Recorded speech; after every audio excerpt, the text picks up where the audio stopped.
Period से पहले breast में पेन होना क्या नॉर्मल बात है या किसी खतरे की अलामत है? होता क्या है कि पीरियड्स आने से पहले जिस वक्त आपके ब्रेस्ट में पेन होती है तो सबसे पहले दिमाग में एक चीज इंडिकेट करती है ब्रेस्ट कैंसर। तो सबसे पहले फीमेल यही सोचती है वो कहीं मुझे ब्रेस्ट कैंसर तो नहीं हो गया, तो वो उसके लिए बहुत ज्यादा वरीड हो जाती है, भागती है हॉस्पिटल, टेस्ट करवाती है। उसके दिमाग में बस एक ही बात आ रही होती है कि ये खतरे की घंटी है।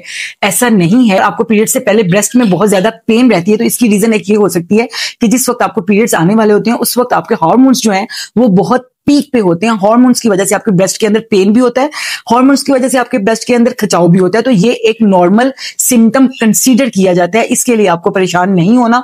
ये ब्रेस्ट में टाइटनेस, ये ब्रेस्ट में पेन आपके पीरियड्स आते ही डिसॉल्व हो जाएगी। तो ये सिम्टम ब्रेस्ट कैंसर की तरफ इंडिकेट नहीं करती है। आपको अगर ऐसा होता है कि आपको बिफोर पीरियड पेन ब्रेस्ट में होती है, टाइटनेस होती है, तो आपने लेक्सिस को नहीं भूलना, आपने पल्स्टीला को नहीं भूलना, आपने सीपिया को नहीं भूलना। अगर आपको वहां पे कोई ग्रोथ, कोई गिल्टी नजर आती है तो आपने कोनियम और फेटल का डेक को नहीं भूलना।